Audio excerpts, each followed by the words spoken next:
Se você trabalha de sol a sol e ainda assim nunca sai do aperto, talvez o problema não seja o quanto você ganha, mas o que você nunca aprendeu sobre o jogo do dinheiro. Jonas Ribeiro passou 27 anos levantando paredes que nunca seriam dele. Acordava antes do céu clarear, café forte, pão amanhecido e a marmita embrulhada num pano velho. Às 6 em ponto, já estava em cima de um andaime, equilibrando corpo e conta atrasada na mesma altura perigosa. Ele era pedreiro, conhecido pela mão firme, pelo prumo perfeito, pela laje que não trincava. Quando alguém queria a obra bem feita, chamava o Jonas. Mas quando o assunto era dinheiro, ninguém chamava. E ele também nunca chamou para perto. O salário entrava e evaporava. Ferramenta nova parcelada. Televisão maior porque merecia. Churrasco no fim de semana para compensar o cansaço. Um adiantamento aqui, outro ali. Sempre trabalhando, sempre cansado, sempre no mesmo lugar. Você já sentiu isso? Trabalhar muito e não sair do lugar? Jonas não se via como alguém irresponsável. Ele pagava as contas, não devia para a agiota, não jogava fora, mas também não sobrava. Nunca sobrava. E o mais curioso, ele ganhava mais do que imaginava. Alguns meses eram fortes, empreitadas fechadas direto com o dono de obra, dinheiro vivo na mão. Só que, misteriosamente, no dia 20 já começava a apertar de novo. É a vida, ele dizia. Mas não era. A verdade começou a aparecer numa terça-feira abafada, quando ele recebeu o maior pagamento da carreira até então. Uma reforma completa em 3 casas geminadas. O valor caiu na conta e ele ficou alguns segundos olhando para a tela do celular, sujo de cimento. Era muito dinheiro. Mais do que o pai dele tinha ganhado em anos. Ele sentiu um orgulho silencioso. Pensou em trocar a moto. Pensou em adiantar a reforma da própria casa. Pensou em aproveitar enquanto dá. Mas naquela mesma noite, sentado na cozinha simples, com a conta de luz dobrada em cima da mesa, ele percebeu algo que nunca tinha encarado de frente. Ele não fazia ideia de quanto precisava para viver. Não sabia quanto gastava por mês. Não sabia quanto realmente sobrava. Não sabia quanto valia 1 hora do próprio trabalho. Como alguém pode passar quase 3 décadas trabalhando e não saber isso? Essa pergunta ficou martelando. Nos dias seguintes, Jonas começou a reparar em coisas que antes ignorava. O colega que vivia reclamando do salário, mas tinha 2 casas alugadas. O fornecedor de material que parecia sempre tranquilo, mesmo quando o mercado apertava. Eles não trabalhavam mais que ele. Então por que pareciam jogar um jogo diferente? Você já parou para pensar se está jogando o jogo certo ou só repetindo o que aprendeu sem questionar? Jonas começou a desconfiar que o problema não era falta de esforço. Era falta de estratégia. E essa desconfiança foi desconfortável. Porque significava admitir que durante anos ele pode ter estado construindo riqueza para os outros. Se você já se sentiu assim, correndo, cansado, mas parado, comente abaixo. Quero saber se essa história está parecendo familiar para você. E se você quer acompanhar o que aconteceu quando esse pedreiro simples decidiu encarar o jogo do dinheiro de frente, inscreva-se no canal e curta o vídeo. Porque o que ele descobriu não foi bonito no começo. Jonas não virou especialista da noite para o dia. Na verdade, no começo, ele só ficou inquieto. Aquela pergunta, para onde está indo o meu dinheiro? Começou a incomodar mais do que o cansaço físico no fim do expediente. Ele chegava em casa e, em vez de ligar a televisão, ficava olhando para o teto descascado da sala. Era estranho. Durante anos, o problema parecia simples: trabalhar mais para ganhar mais, e ele fez isso. Pegou obra longe. Virou noite concretando laje. Aceitou serviço pequeno que ninguém queria. Mas agora, a sensação era outra. Era como se estivesse faltando uma peça invisível no quebra-cabeça. Num sábado à tarde, ele resolveu fazer algo que nunca tinha feito. Anotou todos os gastos do mês.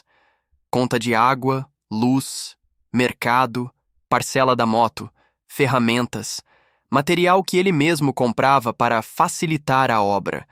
Pequenos gastos que pareciam inofensivos. Quando terminou de somar, ficou em silêncio. Não porque estava devendo, mas porque percebeu que trabalhava 3 semanas do mês só para manter a própria máquina funcionando. A última semana era a única que realmente poderia gerar avanço. E mesmo essa ele desperdiçava. Você já parou para calcular quanto do seu mês realmente constrói algo para você?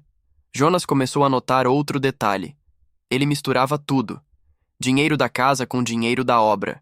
Pagamento de cliente com gasto pessoal. Nunca separava. Nunca organizava. Era como levantar uma parede sem alinhar o primeiro bloco. Fica de pé por um tempo, mas sempre torta. A pressão começou a crescer. A esposa, Camila, perguntava se estava tudo bem. Ele respondia que sim, mas estava mais calado. Pensativo. Às vezes irritado sem motivo claro. Não era medo de estar quebrado. Era medo de ter passado anos acreditando que estava no caminho certo. No trabalho, os colegas falavam sobre financiamento de carro novo, sobre trocar de celular, sobre aproveitar enquanto tem serviço. Jonas já tinha repetido essas frases dezenas de vezes. Agora elas soavam diferentes. Ele começou a observar os clientes. Muitos deles eram donos de pequenas empresas. Não eram mais inteligentes que ele. Alguns nem sabiam a diferença entre cimento CPI e CPIV, mas sabiam precificar, sabiam negociar, sabiam guardar. Ele não. E isso começou a pesar. Uma noite, mexendo no celular, Jonas encontrou um vídeo sobre renda passiva. Não entendeu tudo, mas entendeu o suficiente para sentir um desconforto profundo. Dinheiro poderia trabalhar. A ideia parecia absurda.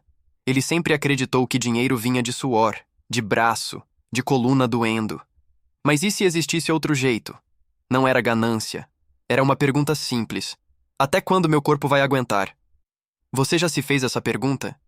Aos 44 anos, Jonas começou a sentir dores que antes ignorava. O joelho esquerdo estalava ao subir escadas. A lombar reclamava quando ele ficava muito tempo curvado.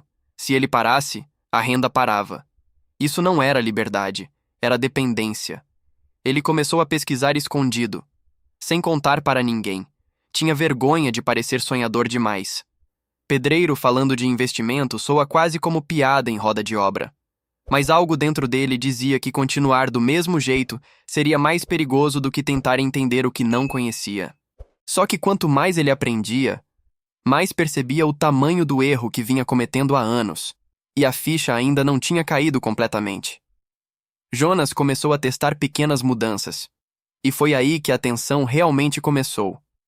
Ele abriu uma conta separada só para o dinheiro das obras. Pela primeira vez, decidiu que não tocaria naquele valor até definir um destino claro. Parece simples, mas para alguém acostumado a resolver tudo na hora, aquilo foi quase doloroso. No primeiro mês conseguiu guardar uma parte. Não era muito, mas era a primeira vez que sobrava de propósito.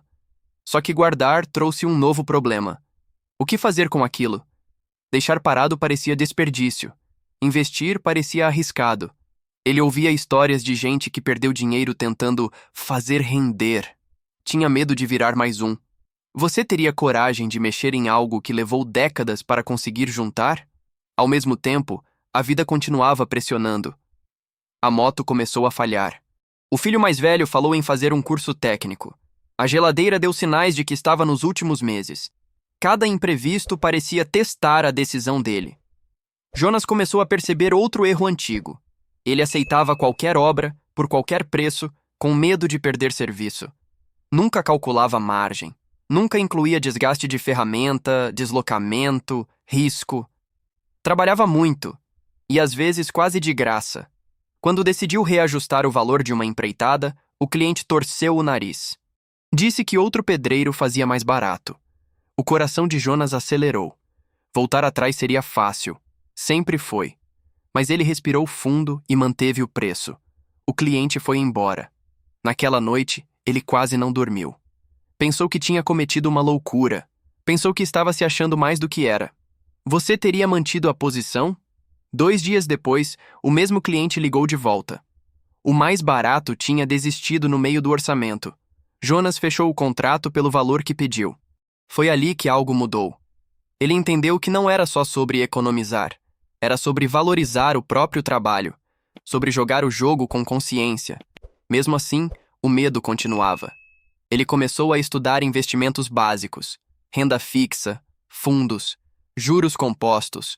No começo parecia outro idioma, Mas quanto mais lia, mais percebia que o dinheiro seguia lógica, não sorte. E aí veio a decisão que quase o fez desistir de tudo. Jonas pegou parte do que tinha guardado e aplicou. Não era uma fortuna, mas era o resultado de anos de suor. Quando confirmou a operação, sentiu um frio na barriga, como se tivesse pulado de um andaime sem saber se a rede estava firme. Durante semanas, abriu o aplicativo todos os dias.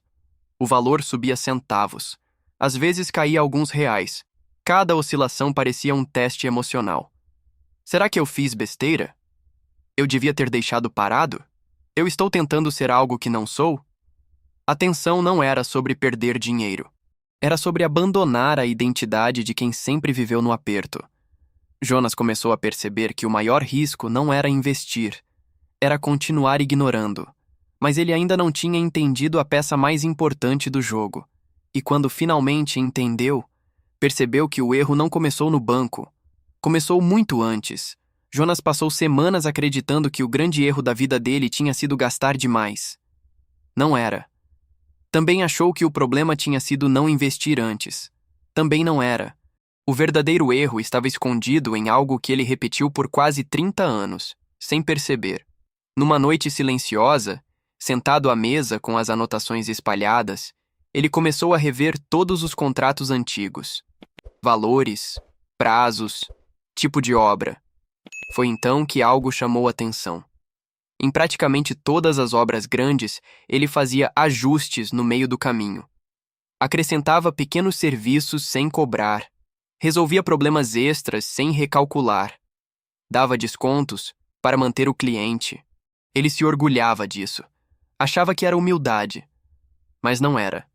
Era medo de perder aprovação. Jonas não tinha um problema com dinheiro. Ele tinha um problema com posicionamento.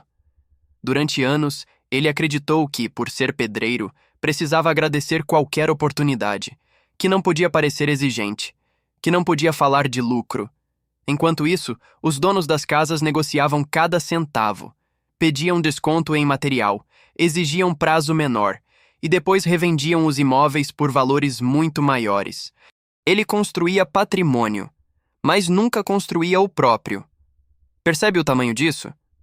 O jogo do dinheiro não estava só na planilha, estava na mentalidade. O plot twist veio quando ele percebeu que não era pobre de conhecimento.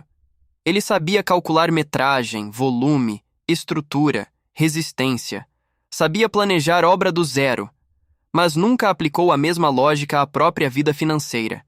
Ele tratava a vida como improviso, tratava a obra como projeto. E deveria ser o contrário também.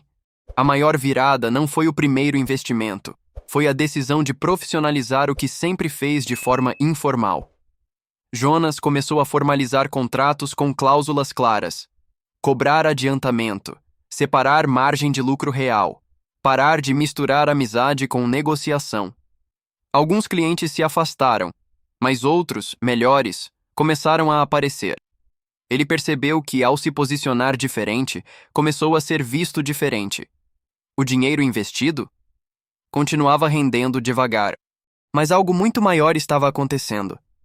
Ele deixou de ser apenas o homem que executava ordens, virou o homem que definia condições, e isso mudou completamente o jogo, porque o erro nunca foi falta de dinheiro, foi aceitar jogar pequeno. A transformação de Jonas não foi barulhenta. Não teve carro importado na garagem. Não teve postagem exibindo extrato. Não teve discurso motivacional na roda de obra. Teve planilha. Teve contrato. Teve decisão difícil. Nos 2 anos seguintes, ele manteve o padrão novo com disciplina quase teimosa. Separava dinheiro antes de gastar. Calculava margem antes de aceitar qualquer serviço. Recusava a obra que não fazia sentido financeiro, mesmo quando o medo de ficar parado aparecia. E apareceu muitas vezes. Só que agora ele entendia algo essencial. Movimento não é sinônimo de progresso. Alguns meses foram apertados. Em outros, a renda subiu mais do que o esperado. Mas diferente de antes, ele sabia exatamente para onde cada real estava indo. O dinheiro investido começou a ganhar tração. Nada milagroso, mas constante, silencioso, matemático. Aos poucos a pressão diminuiu. Quando o joelho doeu, ele não entrou em pânico. Quando surgiu um imprevisto em casa, não precisou parcelar no cartão. Quando o filho decidiu fazer o curso técnico, Jonas pagou à vista, sem drama, sem sufoco. A maior virada aconteceu num detalhe quase invisível. Pela primeira vez na vida, ele poderia parar alguns meses se quisesse. Não porque ficou rico, mas porque construiu reserva, construiu margem, construiu opção. Percebe a diferença? Ele continuou sendo pedreiro, continuou levantando paredes, mas agora cada obra financiava algo maior do que o próximo boleto. Financiava liberdade futura. E aqui está a parte que muita gente ignora. Jonas entendeu o jogo do dinheiro tarde. Já tinha passado dos 40. Já tinha cometido erros. Já tinha desperdiçado oportunidades. Mas não foi tarde demais, porque o jogo não premia quem começa cedo. Premia quem entende as regras e decide jogar consciente. A lição não é invista, não é economize. É essa. Se você não tratar sua vida financeira como um projeto com cálculo, margem e estratégia, alguém vai usar seu esforço para construir o projeto dele. Você está levantando o que hoje? Patrimônio? Ou apenas paredes? Se essa história fez você repensar alguma decisão, comente abaixo o que mais te marcou. Quero saber em que parte você se identificou. E se você quer continuar entendendo o jogo do dinheiro de forma prática e real, inscreva-se no canal, curta o vídeo e ative o sino para saber antes quando novos vídeos forem publicados. Porque às vezes o que separa anos de aperto de uma virada silenciosa é apenas enxergar o jogo certo.